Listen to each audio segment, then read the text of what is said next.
සැබෑවකි. දැන් ඔබ බුදුන් වහන්සේගේ බුද්ධත්වයේ සැබෑවකි කියලා කියන්නේ කුමක් නිසාද? මම අහන ප්‍රශ්නේ. දැන් ඕගොල්ලෝ කියනවා නම් බුදුන් වහන්සේගේ බුද්ධත්වයේ සැබෑවකි කියලා ඒ කියන්නේ ඔහෙලට ඒ බුද්ධත්වයේ මොකක් හරි කෑල්ලක් මොනව වෙලා තියෙන්න ඕනද? අහුවෙලා තියෙන්න එපා. නැත්තම් ඔය මොකද්ද ඔය කරේ? මා අනුස්සවේන මා පරම්පරාය. ඔය මොකද්ද ඔය කරන්නේ එතකොට? කියන්නම් වාලේ කියනවා කටකතාවෙන් විශ්වාස කරනවා. බුද්ධත්වයේ කියන එක කියන්නම් වාලේ කියන්නේ නැහැ, කටකතාවෙන් විශ්වාස කරන්නේ නැහැ. මා කිව්වොත් බුදුන් වහන්සේගේ බුද්ධත්වයේ සැබෑවකි කියා එය නිවැරදි. ඇයි? මොකද මටත් අවබෝධ වෙනකොට අවබෝධ වුණේ ඔය ස්වභාව දෙක. ඒ ස්වභාව දෙක අවබෝධ වෙච්ච එකම මම කලේ මොකද ලිව්ව පොතක් ඔය කියන්නේ. මෙතන කලා දේශනාවක් මට මෙහෙම එකක් ප්‍රත්‍යක්ෂ වුණා. ප්‍රත්‍යක්ෂ ඥානයකට ගෝචර වුණා. මෙන්න මෙහෙම මොකද්ද දෙකක් තියෙනවා. මේ දෙකේ ඉන්න නිසා තමයි සත්වය උපදින්නේ. මේ දෙකෙන් එහාටත් මොකක් හරි එකක් ඇති. ඒක එතකොට මම පස්සේ කියන්නම් කියලා ඒකට ඉඩ තිබ්බා. ඊට පස්සේ ටික දවසක් යනකොට ඒකත් තේරුණා. ඒ කියන්නේ මොන අවබෝධයද? ඒ කියන්නේ නිර්වාණ අවබෝධයයි. දැන් පැහැදිලිනේ? ඕගොල්ලෝ බුදුන් වහන්සේගේ බුද්ධත්වයේ හරියටම හරිය කියලා කියන්න ඕන. බුදුන් වහන්සේගේ බුද්ධත්වයේ යම් කොටසක ස්වභාවයක්. ඒ කියන්නේ නිවන් මාගෙහි යම් තැනකට එනකන් අපිට කියන්න බෑ. දැන් මම අහනවා. කෙනෙකුට සැබෑවටම ශ්‍රද්ධාව පහළ වෙන්නේ කොතනද කියලා? සෝතාපන්න භාවයේ ප්‍රත්‍යක්ෂ කළොත් පමණයි. නැත්නම් ඒ පහළ වෙලා තියෙන ශ්‍රද්ධාව සැබෑ ශ්‍රද්ධාව නෙමෙයි, ඒක මවාගත්තු එකක්. ඒ අවස්ථානුකූලයි. දැන් අද ඔයගොල්ලෝ උප්පත්තියෙන් බෞද්ධයෝ නිසා ඒ බෞද්ධ පරිසරය නිසා ඔය ශ්‍රද්ධාවෙන් ඉන්නවා. නමුත් මේ ඉන්න කවුරු හරි මේ තරුණ ළමයි දෙතුන් දෙනෙක් ගිහිල්ලා ඇමරිකාවේ ක්‍රිස්තියානි හරි නැත්නම් අරාබිය හරි මුස්ලිම් මිනිස්සු එක්ක අවුරුදු 20ක් 30ක් ජීවත් කරවනවා. එතකොට එයා ක්‍රමානුකූලව මොකද්ද වෙන්නේ? එයා ටික ටික අර ආගම් වලට හැරෙනවා.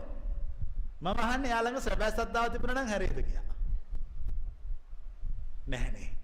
දැන් එහෙනම් අපි මිනිස්සු දැන් අපි හරි ලොකු ප්‍රශ්නයක් නේ අපේ ආගම නැති වෙනවා. දැන් ඊයේ ගණන් හද බැලුවා මම දැක්ක 160කට බහැලා බෞද්ධයෝ. දැන් මම අහන්නේ මේකට හොඳම උත්තරේ මොකද්ද? අපි විවිධ උත්තර දෙනවනේ. සමහරු ආගම් වලට ගහනවා, පල්ලි කඩනවා, නිකන් ඔක්කොම දැන් කුලප් වෙලානේ ඉන්නේ. නියම උත්තරේ මොකද්ද? ආර්ය මාර්ගය කියා දීමයි. ආර්ය මාර්ගය කියා දීමයි. ආර්ය මාර්ගය කියා දුන්නක මං සියලු දෙනාම තේරුම් ගන්නවා මෙන්න මේක තමයි බුදුහාමුදුරුවෝ පෙන්නපු මාර්ගය. මේ කොච්චර ලස්සන මාර්ගයක්ද?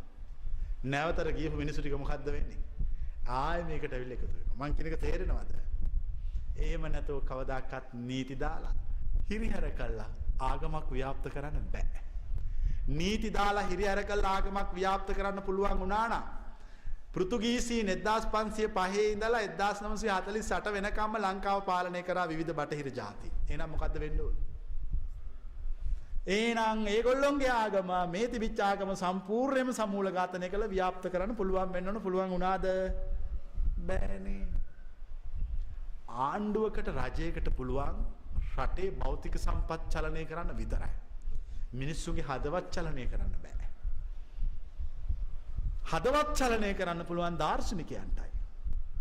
ඒකයි ලෝකේ කාලෙන් කාලට දාර්ශනිකයෝ පහළ වෙන්නේ. වාසනාවකට මේ හැමෝටම ආර්ය මාර්ගය අහන්න ලැබුණා. දැන් මම ප්‍රශ්නයක් අහනවා. මේ දේශනාවල් ටික අහලා හිත පුරුදු කරගත්ත කෙනෙක් කවදාකවත් වෙන ආගමකට යාවිද කියලා? කවදාකවත් යන්නේ නැහැ. කියන්නේ මොකද්ද? මම මරලා දැම්මත් මම දන්නවා සත්‍ය කියලා එකක් ලෝකේ. මම ඒකත් එක්ක මැරෙනවා. මම මේවා වෙනස් කරගන්න මට අවශ්‍යතාවයක් නැහැ. මොකද වෙනස් කළා මට ගන්න දෙයක් නැහැ. යමක් වෙනස් කරලා ගන්න ඕන ඊට වඩා ඒක වටින්නව නේද? ඔබට ලෝකයේ ඇති වටිනාම තෑග්ග මා ලබා දෙනවා. කුමක්ද ඒ තෑග්ග? ආර්ය මාර්ගයේවත් නිවන් මඟ.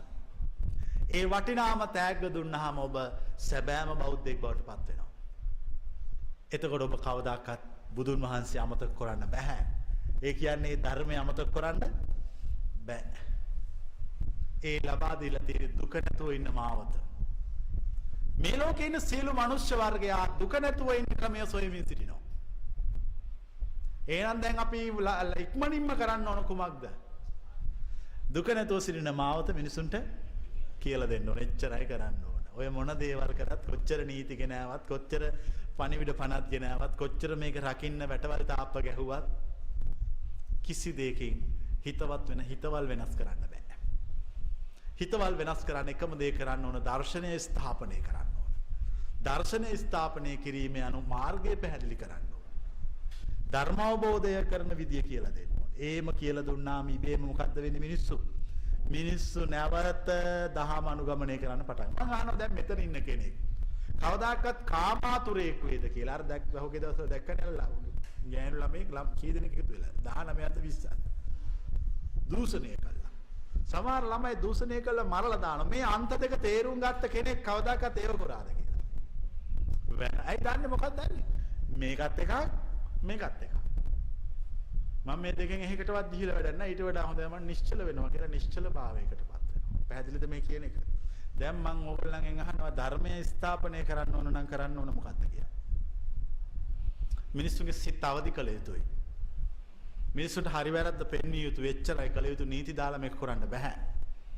මේක තර්ජනය කළා ගර්ජනය කළා මරලා ගහන්න හදලා මේක කරන්නත් බෑ. කිසිවකින් ධර්මයක් ස්ථාපනය කරන්න බෑ. ධර්මයක් ස්ථාපනය කරන්න පුළුවන් එකම විදිය මිනිසුන්ගේ සිත් පිරිසිදු කිරීම පමණයි. ඒ නිසා සිත් පිරිසිදු කරගන්න විදිය ඔයගොල්ලෝ අනිත් අයට උගන්වන්න. පැහැදිලිද මං කියන එක? එතකොට ඔයගොල්ලන්ට තේරෙයි අපි තමයි හරි මේක කරන්නේ. කිසිම දවසක කෙනෙකුට විරුද්ධව අවියාව දුස්සන්න යන්න එපා. අවි ගත්තෝ අවි වලින්ම නැසිති. විනාශ වෙති. අපි ඒක දන්න මෝඩයා මොකටද අවි ගන්නෙ? නිශ්ශබ්ද වෙන්න. නිශ්ශබ්ද වෙන්න. මිනිසුන්ට නිවන් මඟ කියන්න. ලෝකය ගැන කියා දෙන්න. මේ අන්ත දෙකක් ඇති බව පෙන්වුම් කරන්න. මතක තියාගන්න කෙනෙක් හරියටම බුද්ධ ආගම ඉගෙන ගත්තොත්, හරියටම මාර්ගයේ තේරුම් ගත්තොත් කවදාකවත් එයා ආගම වෙනස් කරන්න අවශ්‍යතාවයක් නැහැ. නෑ. දැන් අපි දන්නවා ඉතිහාසයේ ඉඳලම ආගම සමහර වෙනස් කරලා යනවා. අහලා තියෙන සුභාසිතේ ලියපු කතුවරයා කවුද? අලගියවන්න මුඛවෙටිතුමා. මොකද්ද කළේ? ආගම වෙනස් කරා. බුද්ධ ආගමේ ඉඳලා ක්‍රිස්තියානි ආගමට ගියා. ඇයි ඒ ගියේ? ආර්ය මාර්ගය දන්නේ නැති නිසා. දැන් පැහැදිලිද? දැනුම තිබ්බා ධම්මපද කියවලා තිබ්බා ඔක්කොම. හැබැයි ආර්ය මාර්ගය දන්නේ නැහැ. ආර්ය මාර්ගයයි උගන්වන්නේ. ආර්ය මාර්ගයේ තියෙන්නේ බුද්ධ දේශනාවේ. ඒක උගන්වන්නේ එච්චරයි. ඔයගොල්ලන්ට බුද්ධ ආගම වෙනුවෙන් කරන්න පුළුවන් එකම දේ ආර්ය මාර්ගය ගැනීම පමණයි. වෙන මොනෝ කළත් වැඩ. මොකද්ද දැන් ආර්ය මාර්ගය? මම දැන් පැහැදිලි කළේ